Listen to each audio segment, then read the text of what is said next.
Welcome to the episode of Addie's Podcast, but it's a special podcast called the Masters Class. The Masters Class consists of chiefs in the United States Navy currently serving active duty, and we just got them from all different platforms. I appreciate all of them for supporting me and doing this, and just kind of just giving back to the sailors. By them doing this, I know they always the type of master chiefs that give back from day one. So I credit you all. I have AOCM, ADONNIA CASON. That's like my ace. So I appreciate it. One of the guys missing is QMCM, Daniel Red Dickerson, the surface guy. Again, ADONNIA is the air.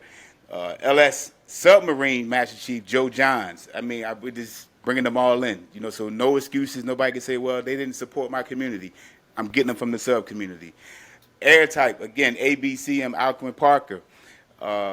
Great guy, solid.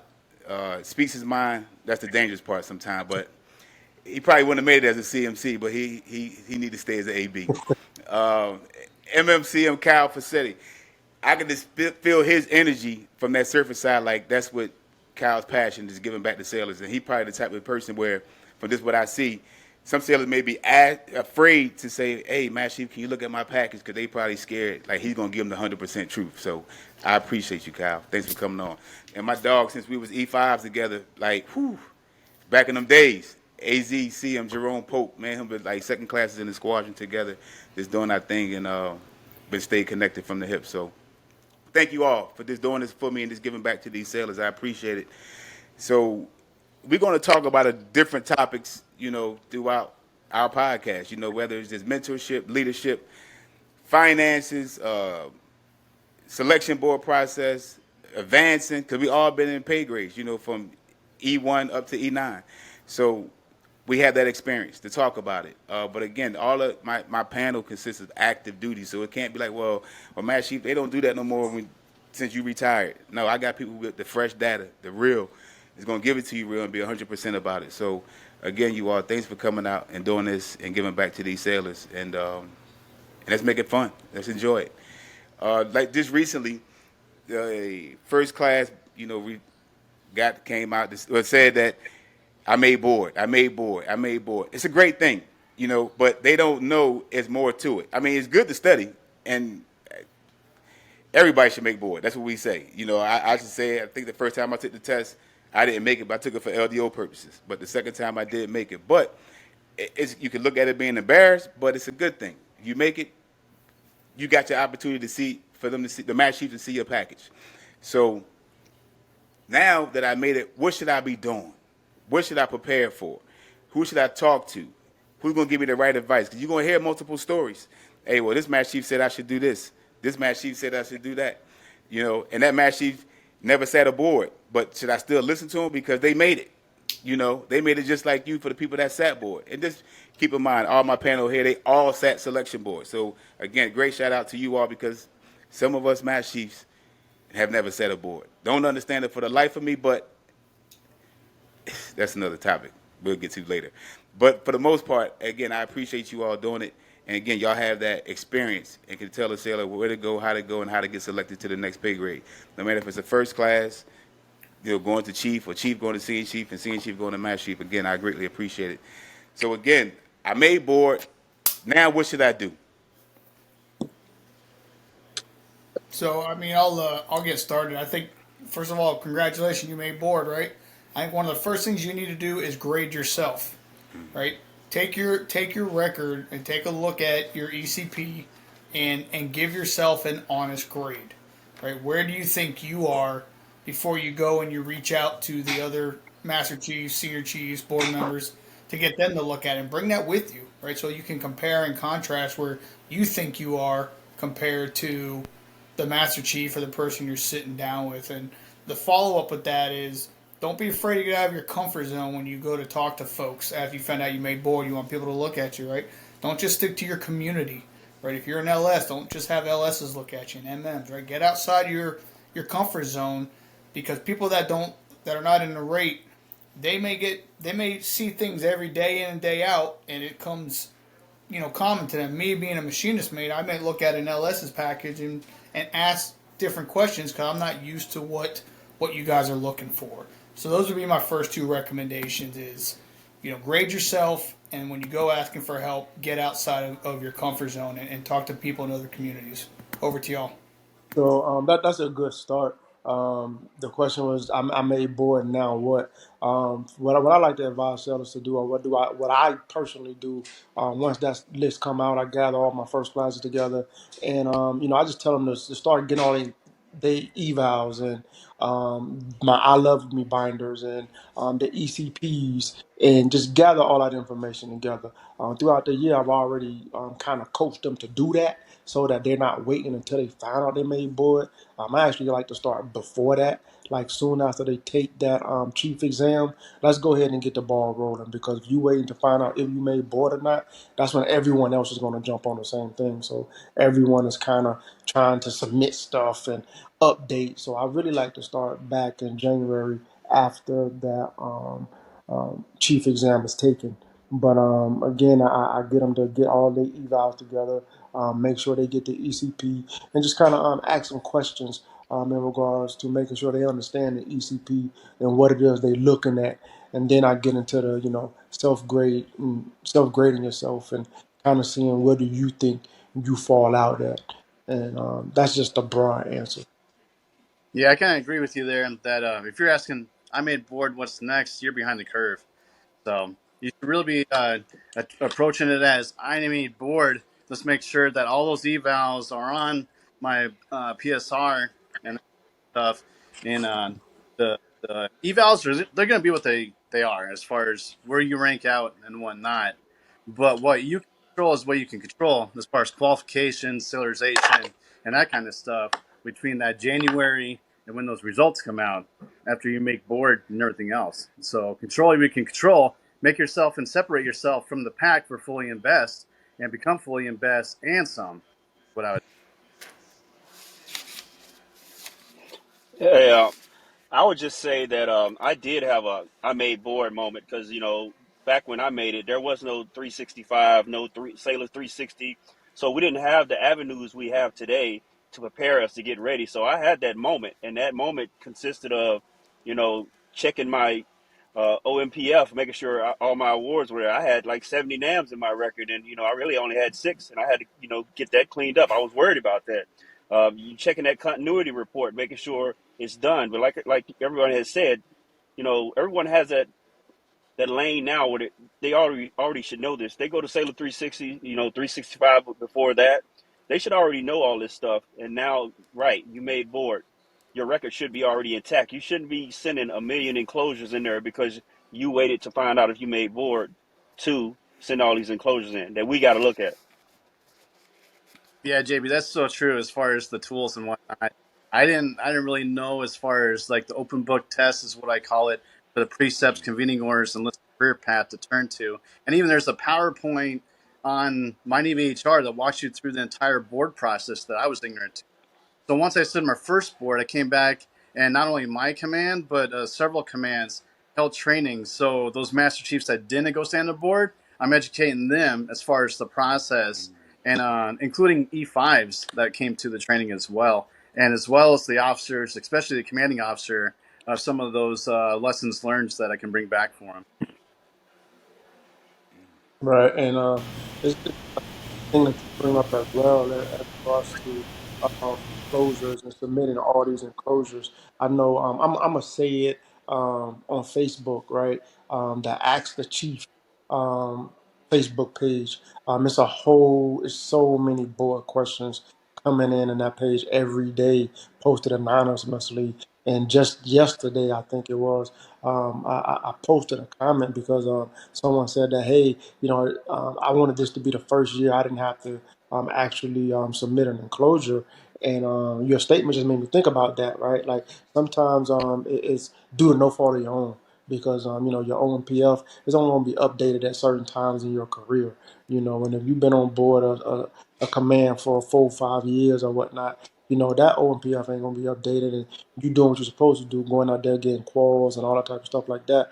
Sometimes you may find yourself submitting quite a few enclosures and stuff like that. But the first classes, they need to just kind of just know what it is they submitting and why they submitting it. That'd be the main question when sailors come and ask me, "Hey, I'm submitting this," and I just turn, "Okay, why are you submitting this?" And the worst answer I get is because somebody told me I should. That might have worked for that person, you know, might be needed for that person or maybe that rate, but you need to know why you're submitting something, why you're submitting that, because again, like we say, um, they're going to sort that package to any and everybody. And it's going to be some people that don't know what they're talking about, to be quite honest. No, you shouldn't do this, or that's too many. And if you know why you're submitting every single thing, um, again, like we always say, it's your record, and you never want to come back as a non-select. And like, what if I would have submitted, that U.S. maps or that PPME or something, and it's just like that's going to haunt you for like a year, you know. Now, do I need to submit a package? Does it say I have to, or is it recommended, or what do you think? Should I just, if my record's intact, if I have everything intact that you spoke about, awards are there, evals are there, everything is good. I have no recent calls in the past 6 months because it's all listed on my eval. Do I need to submit a package? No, you don't have to, but I tell people, if there's any doubt in your mind about anything, send it.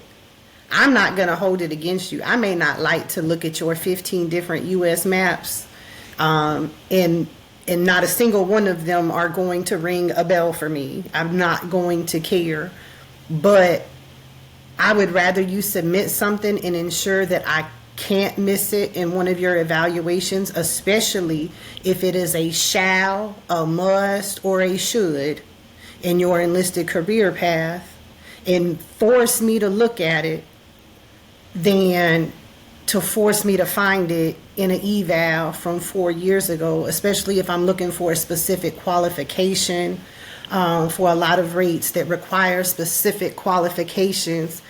And it was in an eval, and people will say, oh, well, they'll catch it in their eval. No, they don't. No, they don't. No, they don't. Put it in a letter to the board. If you can get your 8 MTS NEC, apply for your 8 MTS NEC, please. Because there's human error, and I know nobody wants to say that. Nobody wants to say that, but it's a fact that there's some human error. There's a margin of human error in finding things in records, and some people, may miss it. And so I tell people all the time, don't leave no money on the table. If there's a doubt in your mind, if it's a one-liner in an eval from 5 years ago, send me something that tells me that there is a one-liner in an eval from 5 years ago that says that you had this qualification or that you did this job, this a requirement for advancement. I'm that guy as well that tells them convening order, part 5, speaks to education, talks about SEJPME, PPME, send that. Just go ahead and just send that. US maps, go ahead and just send that. MOVSM, got it, just go ahead and send it. Don't have me looking for it. Don't have me trying to go through your training jacket, looking for all these different blocks. You get a certificate of completion. The convening order speaks to it. Just go ahead and send it, and you're done with it. And those are my kind of like no-brainer stuff. As soon as they sit down with me, I got my PPME, I got my SCJPME, I got a MOVSM. Okay, those are enclosures right there. I just knock those out, right? And sometimes it's the incepts, quals or your RADM printout, at a minimum. Those are some of the things that I'm going to encourage every first class. Send that so that no one is looking for it. A lot of this stuff, can be captured with a career summary. I know some people are not fans of career summaries. Some people do. My first board I sat, I wasn't a fan of it. The next couple boards I sat, it actually was a helpful tool. The thing about a career summary is, you can list everything you want right there, and there's a date next to it. So if you had a EAL qualification 6 years ago and it was on that eval, and it's dated, I can go straight to that eval and I can go and find it. Just be careful with a career summary letter, though. It's a double-edged sword. Whatever you put on that career summary letter, it better be in your record for me to find, because I can promise you I'm going to go looking for it. And if I don't see it, then integrity starts. I start questioning integrity with the member. So again, you may talk to 100 Master Chiefs, and 7 out of 10 may like it, 3 out of 10 may like it. That's okay. I think it's a helpful tool. But again, I can't stress to you the importance of making sure that it's accurate, and whatever you put on there, I have access to it. And remember, the only thing we get to look at is your OMPF field code 30 to 38, your ESR page 1 and page 2, and that's it. That's all we're looking at. So if it's not in those documents, just make sure it's accurate. Over to y'all. Yeah, that's pretty much what I was going to say, Kyle. I'm not a fan of career summaries, but I am a fan of fully best qualified qualifications, spelled out those qualifications with the specific date of those evals that would guide the board member to those qualifications for fully best qualified. That's exactly what I was going to say. And then one thing I pulled from the service community, actually, that I never thought of doing was that they reaching out to panel members. They look at previous boards panel members and they source them out. I've had several people reach out to me from the service community as far as package reviews, and that's something I took back to the summary community. That even when I was coming up, I would have never thought of that. Maybe the intimidation factor and whatnot, or just didn't think it was etiquette to do that. But that's definitely a tool that I've taken back to the summary community. Hey, Yeah. So, t- oh, t- go ahead, JP. Go ahead. yeah, Go ahead. Go ahead. AP pointed out a lot of good things to send to the board. Those are heavy hitter things that he listed, and I agree with Joe and Kyle and Adonia on everything they said. I really don't like career summary, but all I wanted to point out was designation letters. If someone has just taken on a critical collateral duty and it's not documented on an eval, please send that designation letter, letting the board know that you are doing that job and it's a critical collateral duty, a major collateral duty to your command. Hey, great stuff. Yeah, I agree, JP. I always tell people, yes, would I rather see documented impact on an evaluation over a designation letter?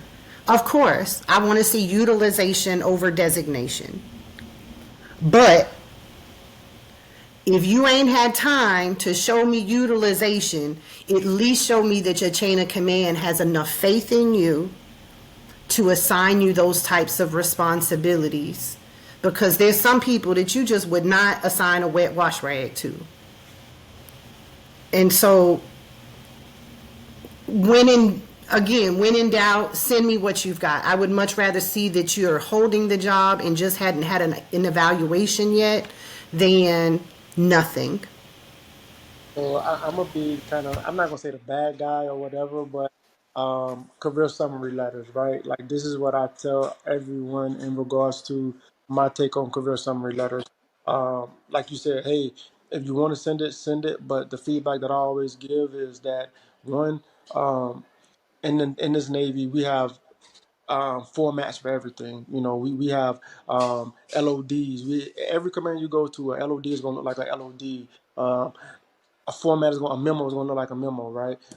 Hey, you can't look up a Navy correspondence manual and find a summary letter. You just can't do it, right? On a summary letter, what are you going to tell me? You're going to tell me all the different commands you was at. Okay, as your PSR, I can see the same thing. Then you're going to tell me what positions you held. Okay, on your PSR, I'm going to see the same thing. Every position you held that you was evaluated in, I'm going to see it. And then you're going to tell me how many awards you got. Okay, cool. But lower left on that ESR, I'm gonna see every award that you got. Then you're gonna tell me about your NECs. Hey, top right, I'm gonna see every NEC that you got. You're gonna tell me about your college. Center top page of the ESR. I'm gonna see all your college, or whatever. So it's just like what I encourage them to do is use that paper for something else, because it's exactly what you said. If I see something on there that I can't find, I got trust issues, and now I'm just debunking and I'm getting rid of that whole thing. So don't put yourself in that situation. Just use the paper because you're using it anyway. You know what I'm saying? So just send in those LODs, and on that cover letter, when you're submitting your package. Just say enclosure number 1 is such and such. Enclosure number 2 is my page 4 containing, and I tell them to highlight the most highest qual, or look to your ECP. For me, I'm an AB by trade, so we're looking for LCPOs on the flight deck and crash and hangar bay.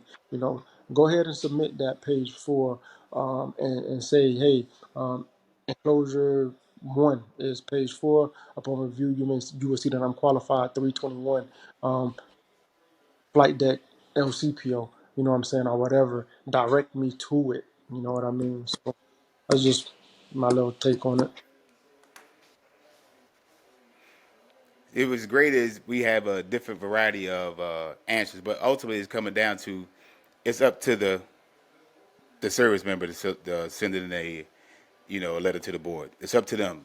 For even career summary, no matter what, the board member has to look at it. No matter if it's 4 or 5 pages of a career summary, they have to look at it and go through page by page. So if you want if you want them to see it, by all means, send it. Send it. So now it gets me to the point of like, how do I determine if I'm fully and best qualified? And for me, when I was doing it, I would just use that ECP and say, well, everything that's listed for your particular rate is going to tell me this is what I'm looking at. And this is what you need to have. That just let me know you're fully qualified, in my opinion. But it could vary differently. Everybody else had this different opinion. And for me, the best qualified was a higher step than the fully qualified. Now we're talking about sustained superior performance. Are you meeting those strong wickets? Yep, you fully qualified. You got every qual you're supposed to have within your rate. But are you best qualified? Because and guess what? It says we select fully qualified. You have to. You have to. But again, if you go out the gate and you want them to see the best qualified candidate, it makes it easy for them to select you. Right? So, in your opinion, what's the difference on how y'all would say it? This for me coming out before I even start. If I have an opportunity of a chance, how do I know if I'm fully qualified? So, I mean, I guess I would say, like you said, Ty, with the ECP, right? Are we saying that you have to have everything on that ECP checked off? Of course not, right? You may not have that opportunity. But fully qualified is if you've had that opportunity to get that in-rate qual, to get, flight deck, LCPO, like you were saying, or whatever you're looking for, and you've had that opportunity, right, because of the platform you're on, then you should have it, right? So if you can go down that ECP and say, okay, yeah, I was on a CVN, this is what I need on a CVN, check, right? I was on a DDG, check. I was an instructor, I got my MTS, check, right? We understand that it's not a all or nothing, but if you've had the opportunity to get it, and you've done it at every command you've been at, then you check the block for fully qualified. But you gotta be careful is the missed opportunities, right? If I have a machinist mate that was on a DDG or something like that, and the highest in-rate qual was EAL, and they were there for 3-4 years, and they didn't get their EAL letter, for example, right? How can I say they're fully qualified when they had that opportunity to get that qual, but they didn't get the qual? And then that ties into the best qualified, like you said, when it comes to sustained superior performance, right? Everybody on this panel's definition of sustained superior performance may be different. Right? My definition is I want to see progression P, MP, EP, right? Above RISCA, hard breakouts, hard callouts in your evals, right? That's sustained superior performance. Somebody could be a PPPP, and are they a sustained performer? Yeah, they are. They're sustained enough, right, to be promotable. But are they a sustained superior performer is the difference. And that's why I go back to when you grade yourself, when you said, hey, I made board, let me grade myself. Those are the honest questions you have to ask. And if you're not there, you're not there. Okay, great. Now you have a target. Now you know what you need to work on moving forward. So, that's my definition of fully and best qualified. So over to y'all. Yeah, the submarine community fully qualified, these quals. Best qualified, these quals. Sustained superior performance.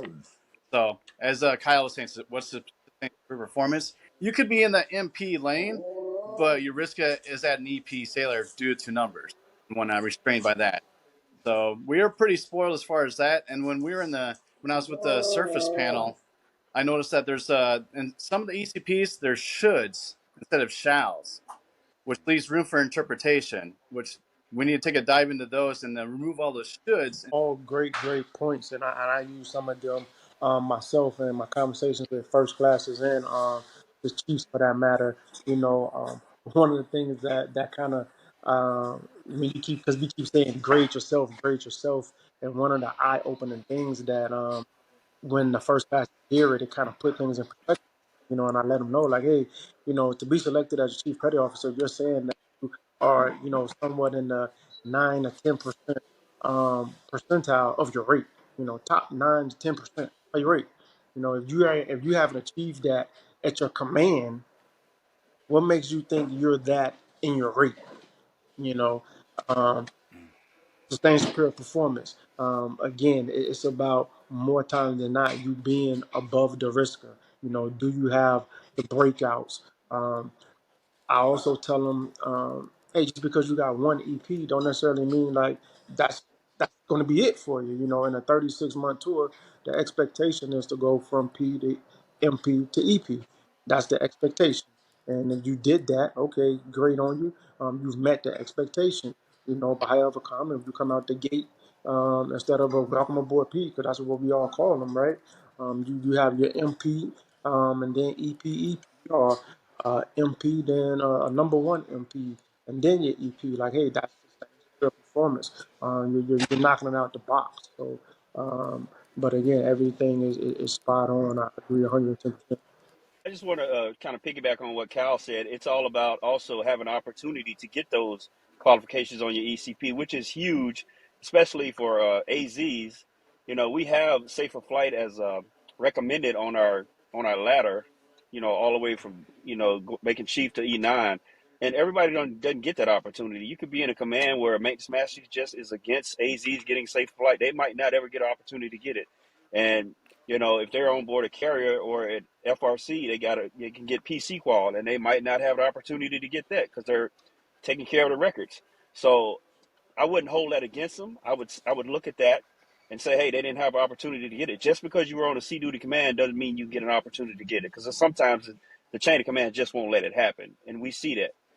So saying all that to say, if you didn't have an opportunity to get it, I won't hold it against you.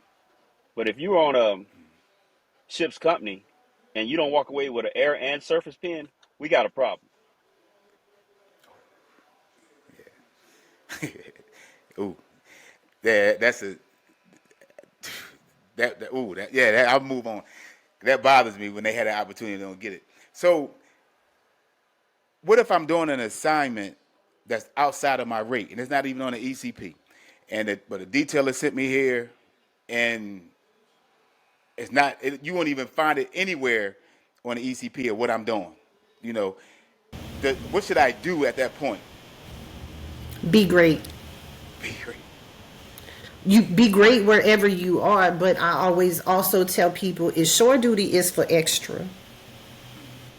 Shore duty's for extra. This ain't where you baking your cake. Your cake already needs to be baked. Don't come here and think I'm gonna come here as a first class and I was a P on sea duty and now I'm gonna check into shore duty and I'm kicking in the door and I'm making chief. Well, like, no, this ain't for that. This is extra.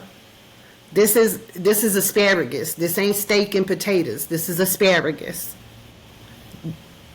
So if you're on that weird, because most of them are shore duties, those weird attaches, I'm out here in somewhere doing BUPERS billets. Okay, got it. But what did you do before that billet, and then what are you doing there? Because you can still be great, and I can still read that you're being great. But you need to have been great before you got there too. That I tell sellers in those situations is, okay, do you have those did you obtain those qualifications before you got there, right? Did you obtain those qualifications before you got there? How long were you a first class when you was out to sea and everything? And just like Adonia said, okay, be great while you're there, so that when you get back to the ship, you don't necessarily have to get that EP to make it, because you've shown that you're able to break out amongst your peers. Because that's one of the main things we're looking for, is for you to break out amongst your peers.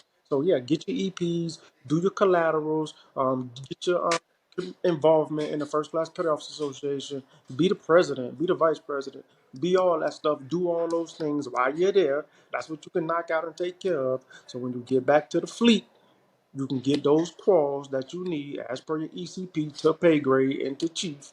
And hey, it might just take you an MP or something like that, and ding ding, arriving. So work it, be great. Like she said, love it, be great. Yeah. Precepts, convening orders goes back to those, right? And also, talent doesn't get stuck in traffic. So you go to those special billets, break out, and guess what? I guarantee those special billets have a supervisor watch or equivalent to that you can go after, qualify, and break yourself out. Joe, that was deep. I never heard that. Talent does not get stuck in traffic. But that's a true statement. You see talent, man. I know y'all, we all done it. You're sitting at the desk. You might be tired, looking at some not so A records, and you get that one record. You're like, oh my God, I just got one. It's like a diamond, and that's that talent not being stuck in traffic. That's that talent. I like that. That's pretty good. That's pretty good. So AP, something that you spoke about. So if I did all right, maybe I was a second class and I attained all my quals as I was second class, attained all the quals as a first class, but right before I left sea duty. I go to shore duty, I make first class, I do my thing there, and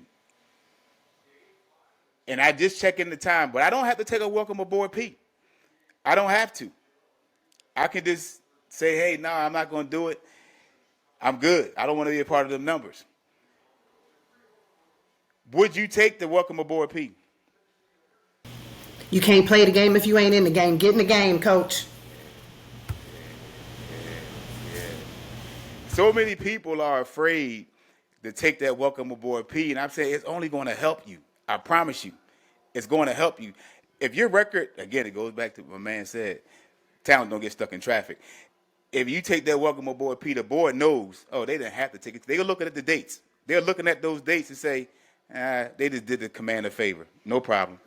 He or she is good enough still to be a chief because we know what they did on shore duty and right before they left sea duty. So always tell first class, I say, keep that in mind. I tell chiefs that too. Like, don't be afraid of that welcome aboard piece, especially if you're doing your thing. You don't have to worry about it. That's something. Everybody I sit down with, I made Master Chief for the welcome aboard P. You know what I mean? ADONNIA, that's the same thing, right? So, when you can show them that example, a welcome aboard P is not something to be scared of. It's expected. Now, just keep that in mind. Again, that next one, now we want to see that progression. But, I'm sure there's a lot of people out there that made chief, senior chief, master chief on a welcome aboard P. So, They don't be scared that. it is not, it's not a bullet to the forehead What like we got to people think. remember is that, okay, not that one eval didn't get you selected. It was your whole body of work. It was your whole entire body of work. Don't get caught up in just this one eval did it, or Yep. It's like an EP. One EP is not. not going to make you a chief, senior chief, or master chief, right? Because that's not sustained superior performance. It's great to have, but people, a lot of times you see these sailors, they'll get that EP and then they take their foot off the gas because they think they've arrived with that EP, and that's not sustained. Is that a superior eval? Yeah, you get one, but we're looking for sustained superior performance over a time period. But I like to show people is that when they do that, hey, come here, let me show you this guy that I know record. 3 in a row, still didn't put on senior chief, you know. So here you go. That one EP, nice. But that's why I'm a hard critiquer, because you're looking at someone who had 3 in a row before they made senior chief. So that Yeah. don't cut it. As far as the welcome aboard P, people have to take into consideration how long that P when you were at the command. So you get that welcome aboard P, and maybe it's only 4 or 5 months while at that command. Expect it. But what I tell the first classes is that welcome aboard P is opportunity. You could jump from P to EP and think about what that communicates to the board. And you jump all those people and your peers. That speaks more volumes than progressing from P to MP to EP. So it gives them opportunity. You just twist a little bit. And they have to go get what's theirs. Yeah, I was just gonna say when I'm looking at a record, I'm looking at the number of months for that eval, and that tells a big story. Just like everyone just said, it could tell me what happened right there. Oh, they walked in the door and they took it on the chin, and because they wanted to be part of that group. Because next year they're just gonna walk everyone down because talent doesn't get stuck in traffic, like you said, Joe.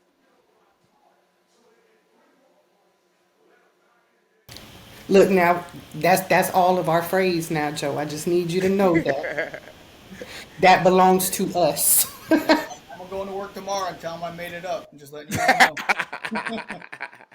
know. Good stuff. Yeah, Joe. I never heard that. That was pretty cool. That's pretty cool.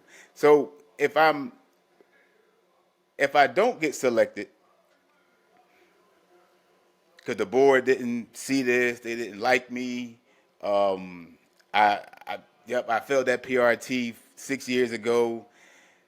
Whatever. What should I be working on the following year? Going up for the next year. You should have already been working on it. I tell everybody to go ahead. I'll never look at a record and tell somebody that I think they got a good shot. I will typically pick out the worst of these. I know that it sounds bad, but I'm just not gonna do it. And so typically every time I look at a record, I tell them every administrative error that I found, every duty that they didn't hold, and where they need to be focused at next year. Because I'm like, if you sit here for 6 months and wait to see if you were selected, you behind the power curve.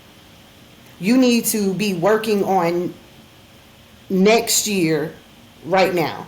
You take the Chiefs test today, that's cool. What are you doing for next year? What are you doing for this evaluation in November? What are you doing for this evaluation in September? Whatever it is, you can't wait to see if you get selected to start trying to build next year. You need to continuously be building, because not only are you just building a better evaluation, but whenever you do get selected, you're building a better product to go back and be more useful. And you're putting more tools in your toolbox, your whatever, name your catchphrase, you're getting better. And so when you do get selected, you may not have to sit on the bench for so long trying to get to the level for which you were selected. You might make chief and then turn around and literally 3 years later make senior chief, because you spent that extra 2 years as a first class in really understanding how things went, or you took the extra time to look at the timing of things and how timing really does matter in the billet selections and how you go about creating your career. And so I tell people to always be looking for you at the next step and next opportunity. Don't worry about when it comes. Just keep going forward. Yeah, I pretty much go along the same lines. I said, control what you can control. I said that again. And look at fully best qualified for the pay grade you're working on and the one above that. So if you're fully best qualified for senior chief and you're up for chief, and then that's within your control. What's not within your control is quotas. So I've looked at some board packages. I'm like, gosh, damn, I'm surprised they didn't make it last year. But it could be because of quotas. And we all know, we've seen those records, and it depends on who's been doing it longer sometimes. So, and then I just have to let them down softly about that. And it's like, just keep doing what you're doing. Keep driving towards the supervisor quals. Because you qualify those supervisor watches, it's going to get recognized by supervisors, the one that does the rankings. So, and it all play out. So control what you can control is what I'd say. So I love this. This is good stuff. This is good conversation. So if I'm fully qualified, I'm not making it. I'm doing everything I'm supposed to do. And I'm just saying, like, well, I'm giving up. But I'm already an EP. How do y'all see that? What do you mean by And giving they got time left on board. they just kind of falling off, not being that same person because they didn't make it 2 years in a row and they think they should have made it. And they got, say, a year left on board. Well, I guess you probably can't do it. Hypothetically, they got a couple years left on board. What do we do in situations Well, like that? me, um, that's a combined job for both leadership and the seller, right? As leaders, we're ranking that seller out as an EP because we got the confidence that they can perform at the next level, right? So as a leader, what we got to do is kind of tune in and really use our resources to kind of find out, okay, what am I not seeing as to why this seller that I'm putting in the top 10% of this command not making it, right? So we got to reach out, you know. Try to shift him around the ship, in regards to maybe he was an LPO. Okay, we're gonna make him a departmental LPO, or send him TAD to be an LPO someplace else. You know what I'm saying? Things of that nature. It can be discouraging to the seller, but we got to again continue to challenge and push the seller, and sometimes from our community, right? ABH, that's flight deck and hangar bay. Might have to slide them down to the hangar bay. Hey, get some of your quals there. Slide them over the crash. Get some of your quals there. You know what I'm saying? Things of that nature. Training, safety. Things of that nature to move him around so that he can continue to be competitive and continue to move forward. Yeah, I agree. Guide them towards All those right, cool. qualifications and salarization so they can continue to break themselves out from the pack. Because guess what they're not going to do on shore? They ain't going to qualify those at-sea watches on shore. Now you're on shore for 3 years with no opportunity to do those quals. Yeah, so to answer your question, Ty, I think if I have a seller that's say been back-to-back EPs, from the surface of it looks like they've done everything they can't pick up. That's where I kind of hinted at the beginning of getting out of your comfort zone and maybe taking your package to somebody that's outside of your rate, right? Somebody that's going to ask questions. I know if I'm looking at a ladder for an AO or for an AV or for an LS, right? I'm going to ask some questions, and these questions may trigger something that the seller like, oh, you know what, I have an opportunity to get this, or something that somebody that in their rate may just kind of may miss because we're so used to looking at our own rate, so that's what I tell sailors that say, hey, Mashi, if I don't know what else I have to do, okay, go outside your community for a little while and have some people outside your community take a look at, because they may just by asking questions trigger something or uncover something that we may have just not glazed over, but we just missed because we're so used to targeting specific things. I know in engineering, right, I'm targeting EOW, I'm targeting DECIT, I'm targeting ETT, right, I'm targeting all this specific stuff that there may be something, an opportunity that I missed because I'm so focused on those things. So, that's just something I tell the discouraged sailors, and it's like everybody else, you have to keep them motivated, like you were saying, AP, right? As leaders, move them around to the ship, get them out of, if they've been doing the same thing for 2 years and they're doing it great, right? They've been a command DAPA for 2 years or something, crushing it. Get them into something else, right? They've been the LPO of, handling, get them somewhere else on the flight deck somewhere that they can do something else.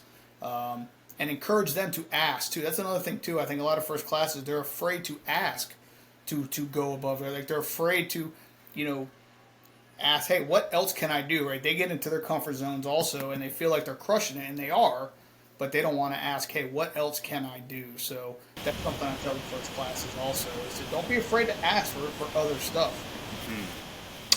But at the same time, are we writing their evaluations properly? Just because you broke out as an EP, I've seen a lot of P evals with EP write-ups and a lot of EP evals with SP write-ups. And so, and some people, regardless of what your PSR says, you got that starboard list going and you've got all the EPs, but there's nothing substantive in there. And people are starting to read through a lot of the bullshit that we are writing in evaluations that sailor probably got a field code 38 from a couple years ago that somebody didn't see, and it's in his record. And because when we look at packages, we don't see a field code 38. 9 times out of 10, And a sailor, a lot of times, ain't going to tell you that they got one. And so then all of a sudden, you're like, hey, open up your OMPF and go to 38, search bar 38, and tell me what comes up. Or how about this? Log into BOL right here and let me have a look, because what you're bringing me is not matching with the results. So I need to look literally inside of your BOL. I want to look at your OMPF myself. That's what I've done. Yeah. Hey, something that you said. Oh, go ahead, JP. Go ahead. Go Oh, ahead. Go I ahead. was just gonna say I agree with everyone's point, especially APs, because at that point when that sailor is topped out, it's the chain of command's job to get that sailor on that nav admin, because that's ultimately what we want. We always want all of our sailors that work for us to get on those nav admins, because it's official at that point. And if we're not, writing the evals right, like Adonia said, that's on us. That's on Yeah. leadership. And like Joe said, when he was giving training to those COs need it. Because you got those COs out there that don't want to break out their MPs. Well, you know what? That MP is the last MP. I need to see if he's number one, number two, number three, he or she, whatever that is. I need you to break them out. Don't just say I don't do that. You're just doing a discredit to your sailors when you don't do that. Yeah. I was gonna And I trip on you oh, a little go, bit go ahead, because, Joe. like, so I know we've all seen it where straight P evals, camera slick, straight P evals at sea, they roll to shore, double tap EP, and think they're God's gift, but they don't break out at sea or do the hard stuff at sea. So I tell that sailor, time to go to sea. You've done everything you need to do on shore. Now go do that breakout at sea. Oh, and by the way, we'll pay you to do it with Yeah, that's good. STIP.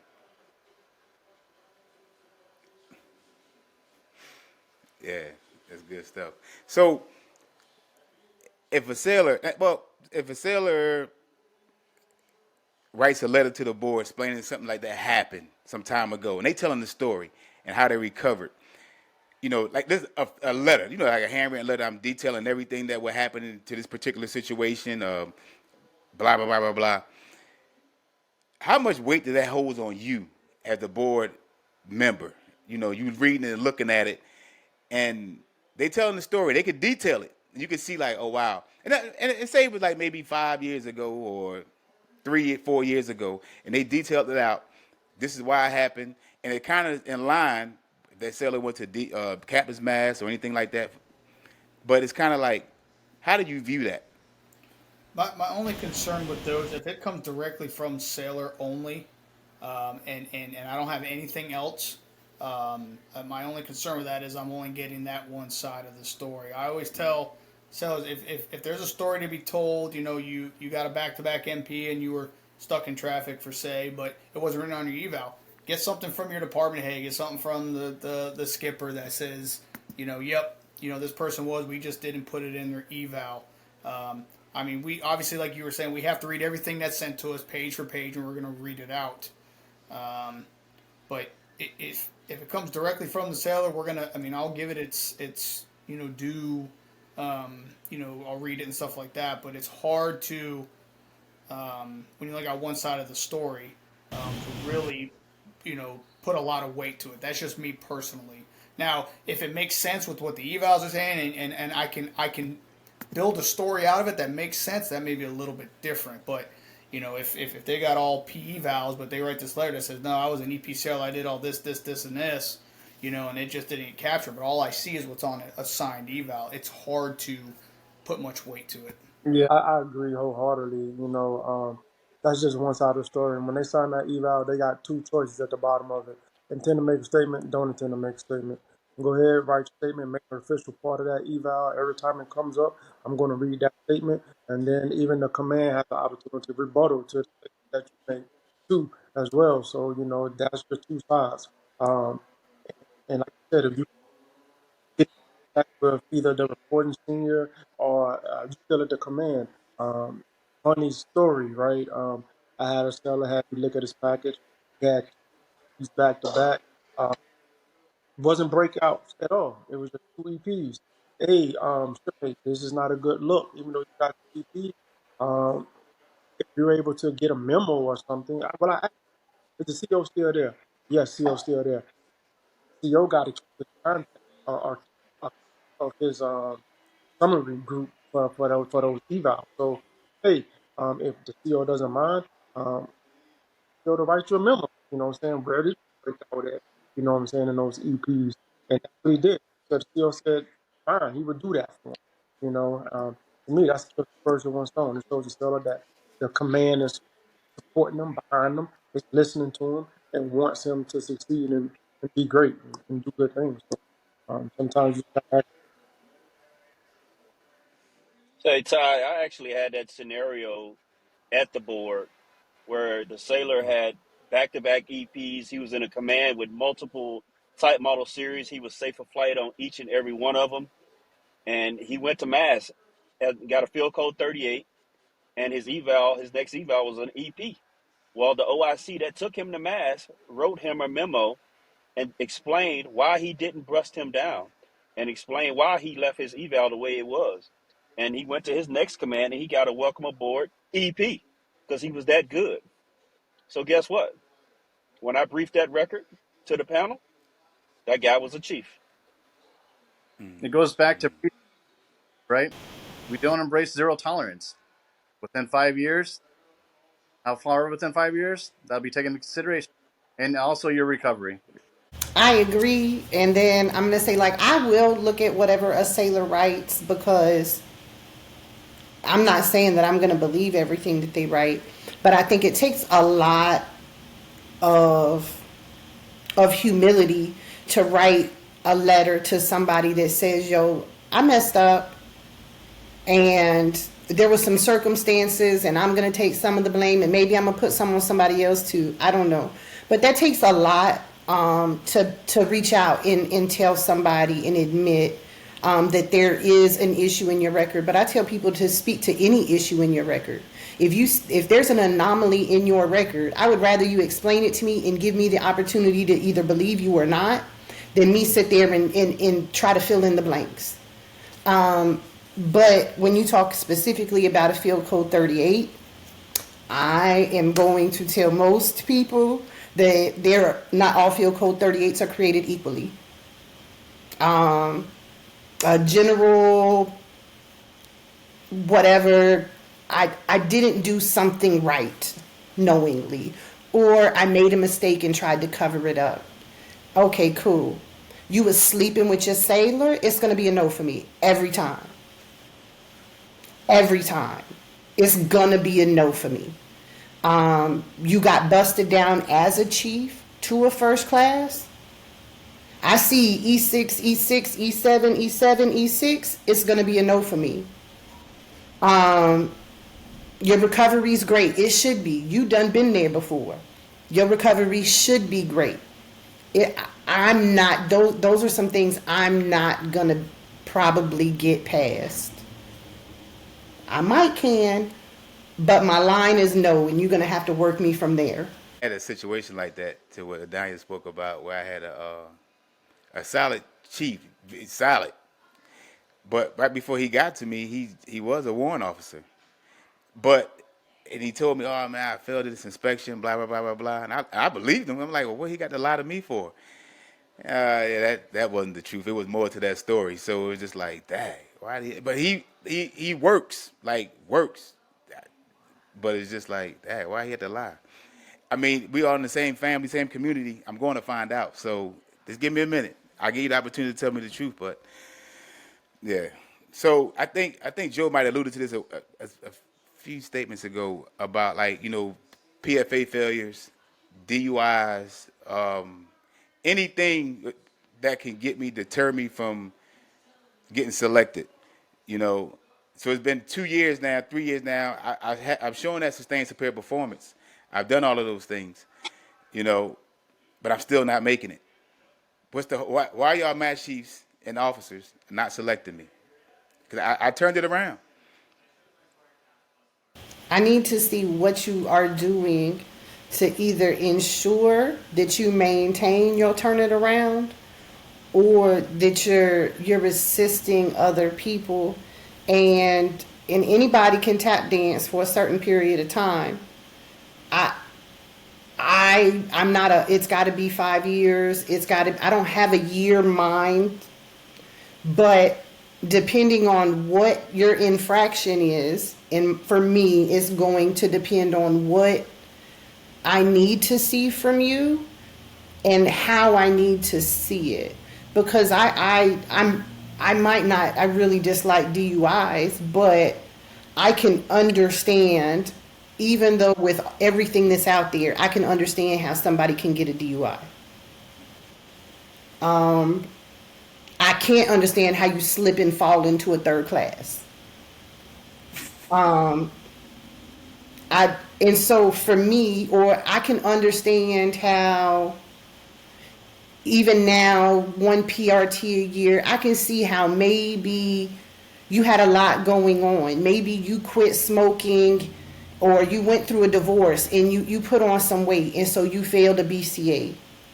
And you had never failed one before and you haven't ever failed one afterwards. And you tell me in a letter that says, hey, I went through a divorce in that year and it almost broke me and I ate all my feelings.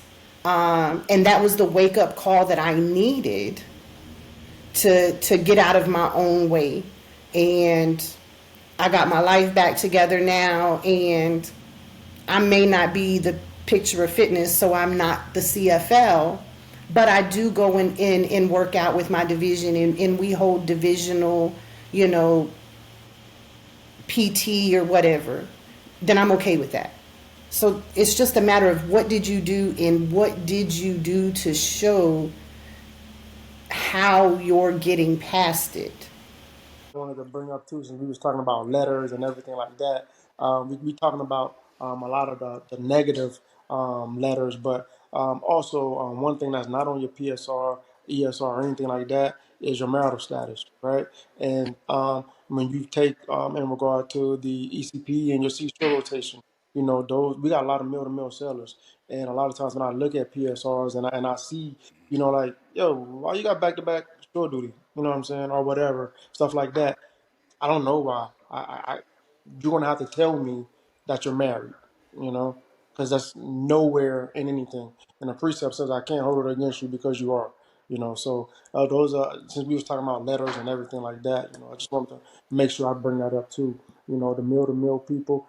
Explain that in your letter to the board. Hey, I will review my record. You will see that I do not follow the normal social rotation because I'm mill-to-mill. There you go. I'm with it, but then I need you to tell me why you couldn't go to sea duty. Because there's so many sailors out here on back-to-back shore duty. And so I'm always like, every time you don't go to sea duty, somebody else got to stay on sea duty for you.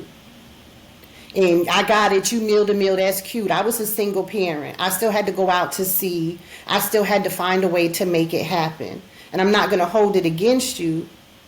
But in some rates, Sailor A is an AO2, because this is a fact, and was married to MMN1. Who going to sea? That MMN1. The nuke machinist mate all day. They was like, look, that girl can go sit over there. I don't care what she does. I need him here for the full 60-month tour. And so I need more than just I'm mill to mill and we got kids. Cool. Got it. Why did your sea duty rotation not ring out? Why were you the one who had to do back-to-back shore? And then I'm okay with it. But I think mill to mill is a good start. But then I need you to tell me that, the sea duty rotation of the other member took precedence. I greatly, greatly appreciate it. So sailors can kind of listen to this, watch it, understand it. And again, we're going to come back with more information prepared for all pay grades, not this, for first classes this time. But it's because going up for chief, senior chief, master chief, it's pretty much the same. It's pretty much the same. So we want to come back and make sure we give as much information as we can so we can all be prepared. And don't be afraid to reach out to those master chiefs that sat the board. Cause majority of the time when you reach out to them early, and you might be, especially if that's your rated Master Chief, and then they're eventually going to see your name again. They're going to see your name again. So, and it's going to be helpful because they're going to know, like, oh, I know that record. I've seen that record before. I know that individual. And everybody, like ADONNIA, may have a difference of opinion on how AP thinks or whatever, but that's just her feelings. She gets a vote like AP gets a vote, but a good record sells itself. Let me just say that. A great record sells itself. You always got to think you're marketing yourself. You have to be that, because we could give you much information, but it's up to you to execute it. Market yourself, So, and then when you do that, then you can go back and start grabbing other sailors and other sailors and other sailors. And again, once you make chief, please go back and get back to Millington at that selection board. You can go as a chief, a senior chief, and most definitely as a master chief. If you haven't done one before you retired, I want to say some things, but I won't, but you're wrong. Just leave it as that. You're wrong. Go to the board because you will learn a lot. I really learned how to write evals just from going there. So go to the board.